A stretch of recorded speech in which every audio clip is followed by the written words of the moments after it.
EC Glass, the number 2 seed in the Seminole District Baseball Tournament, takes on Heritage. Kevin Brown, head coach of the Hilltoppers, join me. We discuss the whole Seminole District Tournament and more. Kevin Brown, head coach of EC Glass, on the Sports Buffet podcast. Always fun to catch up with Kevin Brown. He's the head coach of the EC Glass Hilltoppers. Toppers have the 2 seed. They'll play Heritage on Monday. And, Coach, first off, I think sometimes the 2 seed can be pressure enough, but also playing your crosstown rival in a game that is elimination also can be pressure. Sum up the situation with Heritage on Monday. Well, yeah, they beat us earlier this year and played a real good ball game against us, and we're certainly looking for another good ball game, and hopefully we keep it close early and come out with a W. At this point in the season, how much of your job is really preparing the kids, and how much is their job of getting ready mentally? Because, you know, you can't go out on the field with them, but so far when we get to the tournaments. Yeah, I mean, we as a coaching staff just have to do our job and figure out a game plan and what we're going to do going forward in this tournament.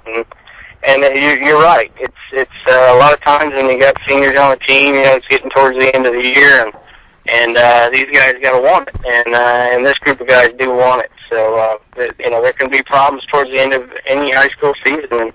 And a lot of what deals with the success that a team's going to have in the postseason is the hunger of the players. How bad do they want to keep playing? How bad do they want to win baseball games? We talked a week or two ago, but what again have you felt maybe even better about since we've talked when it comes to your team? Well, just what we just talked about. These guys are focused. They're ready to play, and they know that in the postseason it can come down to one thing. And I think they're all pretty focused. You know, at bat right now, and everybody wants to keep this thing going. What's the EC Glass Heritage rivalry like when it comes to baseball? Well, it's certainly different now that we're in the Seminole District. It was, you know, a little bit different when we were in the Western Valley, where, you know, that was one of our biggest games of the year, and it still is to some degree. But it's a little different when you're in the district. You know, you're trying to compete for you know, a season tournament, and sometimes you just you know, you can't just say, hey, we're playing Heritage, we're going to go out there and, you know, this is the biggest game of the year. But certainly it is in the playoffs this year. Let's talk a little bit about the other 2 matchups. I'll just mention them and get you to kind of break down the 2 teams playing. The winner of Amherst and Liberty will see you guys kind of break that Amherst-Liberty matchup down. Yeah, Liberty's full of a bunch of guys that are kind of scrappy guys that give it their best and played us really well the last game we played them. Amherst is just an extremely talented baseball team. They've got some good arms on the mound, and obviously with Adams, Stinnett, and they've got some tremendous hitters in that lineup all the way up and down that lineup, so they're a very strong team. What makes Adams so good on the rubber? Well, a lot. I mean, he throws hard. He's got breaking stuff. He's got good out pitches, and he's a competitor. I think is the biggest thing. I mean, he goes out there and competes every single time. He works quickly, and he's just a good all-around pitcher. The other matchup is Rustburg and Brookville, 2 Campbell County schools battling for the prize to get Jefferson Forest on Wednesday. How do you see the Red Devils and Bees shaking down?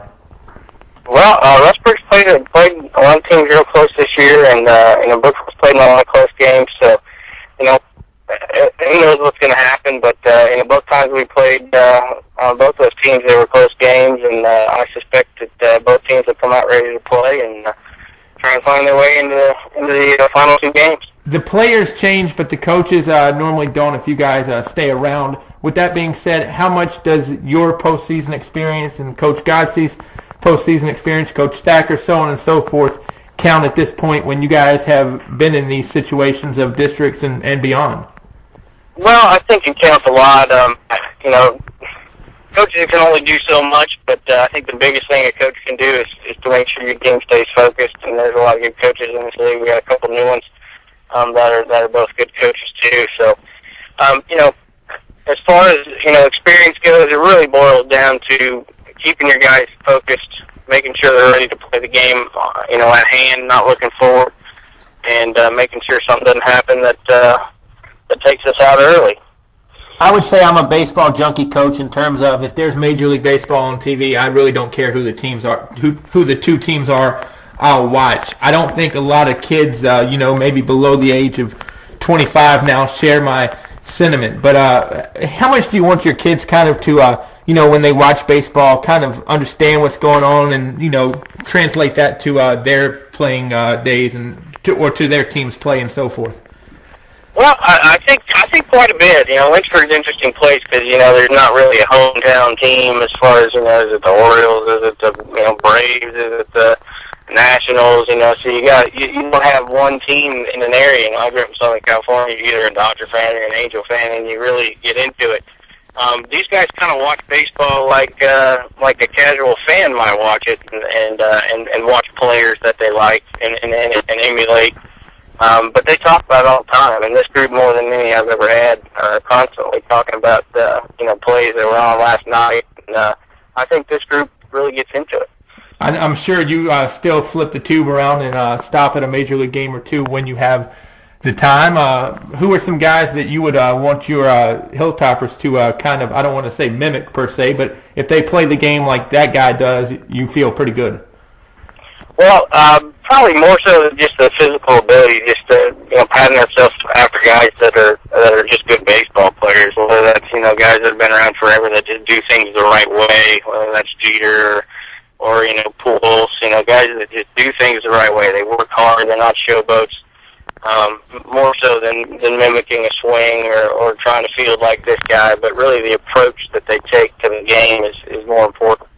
How much do you feel, and we'll close with this, definitely best of luck throughout the district tournament, we'll keep tabs on you throughout, but how much, if you say get a guy when they're a freshman and sophomore on varsity, how much have you seen some guys' baseball intellect improved by the time they're a senior, just by you and your coaching staff pointing out little things here and there as well as big things? Well, for us, especially this group we have now, I've been coaching these guys since they were, I helped out when they're on the middle school team. And let me tell you, it's a big difference. These guys know the game. If you're going to play that many baseball games, you're going to have to learn it. And it's the whole responsibility of the whole coaching staff. I think a lot of them learn it on their own. But we brought a lot of kids along, and they know what they're supposed to do out there. And sometimes it takes, different guys take a different amount of time. Some of them get it pretty quick. I think the most difficult is on the mound, as far as knowing where to be and what to do in different situations. But situational baseball is very big in high school, and especially with these bats being different this year. You got to do little things right, or you're just not going to win. And I think these guys grasp the game as good as any teams I've had.